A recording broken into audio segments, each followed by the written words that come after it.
በቁመቴ ልክ ፈተና ተሰጠኝ ፈጣሪ መቼ አይሆንም በዚህ በቁመቴ ልክ ሰጠኝ ሁሉም ነገር የሚያልፍ አይመስልም ነበር።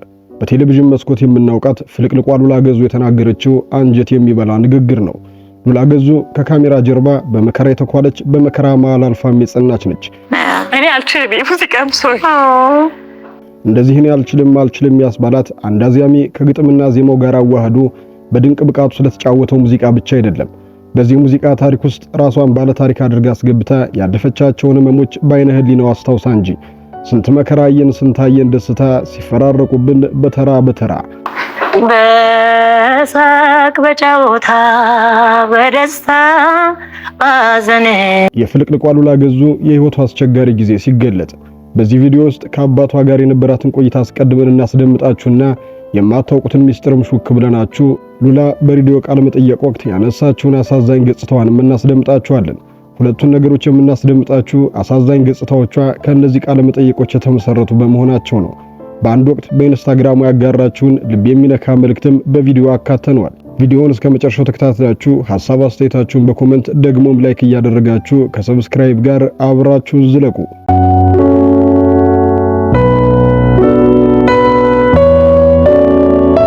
እና ለሉላ ያለኝ አመለካከት ቤተሰቡም ያለው እምነት መካሪም አዛኝም ረጅም ናትና የቤታችን ምሰሶ ናት ማለት እችላለሁ።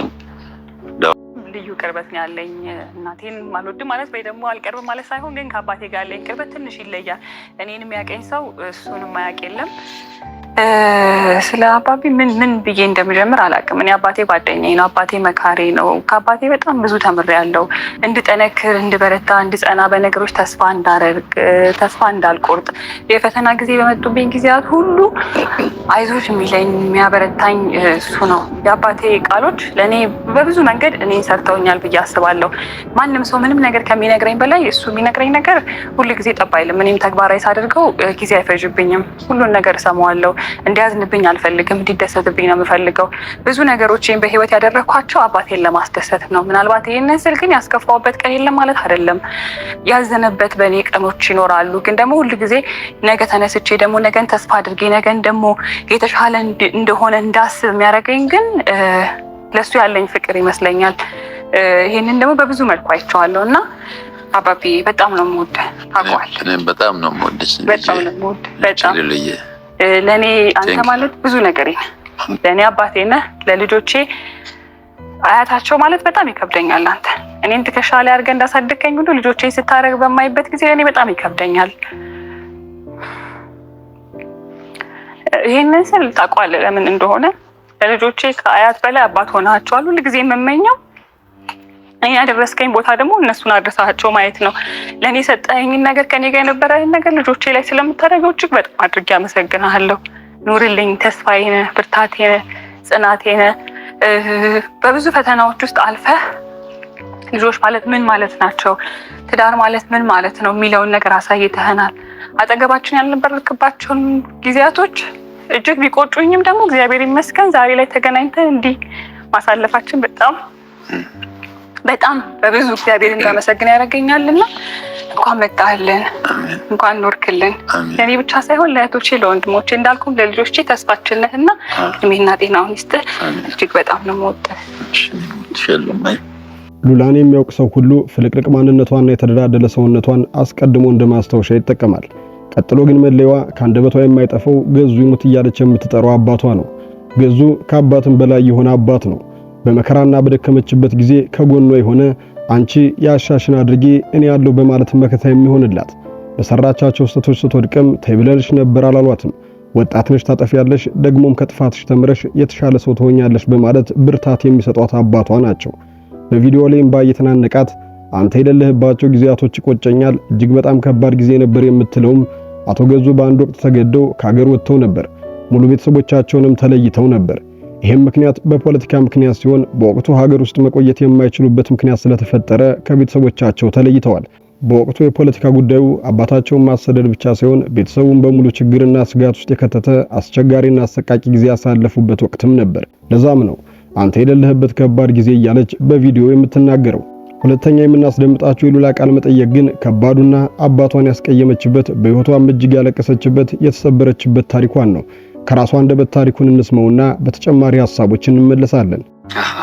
በቃ እሱን ስትራግል ማድረጉ ራሱ ሌላ ነበረ። ግን እግዚአብሔርን ብርታት ሆነኝ። አጠገብ ያለውም ሰው ይሄን ሁሉ ስለ ልጆቼን ሞልጫለሁ። መሀል ላይ ነው ያገባሽው? መሀል ላይ ነው። ዩኒቨርሲቲ መጀመሪያ ዓመት የዩኒቨርሲቲ ተማሪ። አልቸኩልሽም? አይገርምም? እሱ የኔም ጥያቄ ነው። ያው በምታውቀው ልክ አይደለም የምታስበው በጊዜው። በቃ የመሰለኝ ልኩ ይሄ ነበር የመሰለኝ። እንዳልኩ ደግሞ ብዙ ነገር አይቶ መምጣቱ ኤክስፖዠሩ አዲስ ነገር የለም ከፀሐይ በታች። በቃ ዋይናት ለምን አላገባም? ምንድን ነው የሚቀርብኝ? በዛ ሰዓት ደግሞ 1100 ሰው ነው የተጠራው ሰርጌ ላይ። የት ነበረ? መድን ዲኮር እዚህ መድን ታላሰ የምታውቀው ከሆነ እዛ ነበረ ሰርጉና። ግን እሱም ጥሩ እንኳን አደረኩት። እኔ የሚገርመው የመጣሁባቸውን ፈተናም ቢበዛበት አንዳንድ ነገሮቼ ግን እንኳን አደረኳቸው ላለ በተለይ ዛሬ ላይ ስቆም አሁን ለቆምኩበት ማንነቴ እነሱ መሰረቶቼ ነበሩ። መፈተን መጥፎ አይደል፣ ፈተና ይጣልህ እንጂ ተፈትኛለሁ ብለሽ ታስበያለሽ? በጣም በብዙ ውይ እንዲህ ነው ብለው የማያልቅ ነው። እኔ እናቴ እንደው ምን ትለኛለች፣ እኔ እኮ ስኖር ይሄን ሁሉ አመት እናንተን ሳሳድግ 7 ልጅ አንቺ ያሳለፍሽውን አላለፍኩም ትለኛለች። ግን እንዳልኩት ነው በቃ በቁመቴ ልክ ፈተናው ተሰጠኝ። አይ ቲንክ እግዚአብሔር ደግሞ በቁመቴ ልክ ማሳለፍበትን አቅሙን ሰጠኝ። ሁሌ ከፈጣሪ በታች በቃ እነሱ ናቸው። ይሄ አንዳንድ ጊዜ ቤተሰብ ብዙ ፈተናዎችን ስታሳልፍ ያው ፈተና ያልፋል ብለን ለማበርታት ትንሽ አንዳንዴ ያስቸግረናል ይመስለኛል። እና እናቴ ጎበዝ ናት፣ በጣም ጠንካራ ናት። እና የምትሰማውን ነገር ምንም ብላ ዋጣርጋ እኔ ጋር ስታመጣው ግን አስተካክላ ነው ምንድነው አትነፋረቂ፣ ምንድነው በቃ ይሄ ማንም ሰው ሊያጋጥም የሚችል ነገር ነው ምንድነው ምናምን ስለምትለኝ መውደቅን አላስበውም። ግን እንደዛ ሆኖ ይሄ እኔ ያዘንኩ ሲመስላት ምናምን ነው ጓደኞቼ የሚነግሩኝ። እና እንደዚህ ተሰምቷት ይሆን እንደዚህ እንዳትሆን ምናምን ትላለች። እና ያ ነገር እንድጠነክር ያደረገኝ ይመስለኛል። ከዛ ደግሞ በእኔ ላይ ያላቸው እምነት በጣም ነው የሚያምኑብኝ። እና አባት እናት ሁለቱም በጣም ነው የሚያምኑብኝ። ከዛ ግን ይሄ ለወድቅ ሲመስላቸው ግን አየኋቸው ያመነው ነገር እንትን ሊል አይችልም ብለው ትግል ታያለ ትረዳቸዋለህ ቤተሰቦች። እና ያን ሲታገሉ አይ ነበረ ወደ ማቀረብት ያለሽ ከእናቴ ጋር በደንብ እናወራለን። ከአባቴ ጋር ግን እንዳልኩ በቃ በጣም ፍቅሩ ምንም እኮ እንዳለ ነው። ግን ከእናቴ ጋር ሞር ሴት ስትሆን ደግሞ የበለጠ የምትግባባባቸው ነገሮች ስላሉ እነዛን ነገሮች በደንብ አድርገን እናወራለን። እና ያንን ማሳመን ፈልግ ነበር። ስለዚህ ለእኔ መውደቅ አማራጭ አልነበረም። ከዛ ውጭ የኔ ነገር ሲመጣ እኛ አለን፣ ይሄን ማድረግ ትችላለሽ። መኖር በገንዘብ በምናምን ብቻ አይደለም፣ ሞራልም ነው። በቃ ወድቆ መነሳት ምንም አዲስ ነገር የለውም። እንግዲህ ወደ ትዳር የገባሽው ትምህርትሽን ሳታጠናቅቂ ልጅ የወለድሽው ገና በለጋነት እድሜሽ ነውና በዛ እድሜሽ ወደ ትዳር ስትሄጂ በተለይ አባትሽ ምንም ማለት ኧረ በጣም በፍጹም አይቻልም ብሎ ነበር አባቴ። ለምኖኛል ማረሳው በቃ ምንድነው ያስቸኮረሽ ትምህርትሽን ስጨርሽ እኔ ራሴ ደግሽ ይደርሻል ማለት ነበርና ያው እንዳልኩት ትንሽ አስቸጋሪ ያው እድሜም አይደለም በፍጹም አልኩኝ። ኢንሲስት አደረኩኝ።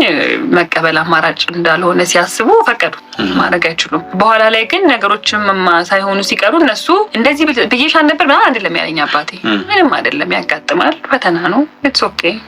ምን አንቺ ላይ ያጋጠመ ብቻ አይደለም ማንንም ሰው ላይ ሊያጋጥም የሚችል ነገር ነው። ሉላ ስሜቶቿን በግልጽ የማታጋራና ህመሞቿን ሁሉ በቻለችው መጠን ራሷ መታመም እንደምትፈልግ ለሰዎች ሁሌ ጠንካራና ምሳሌውና መቅረብ እንደምትመርጥ ራሷ ትናገራለች።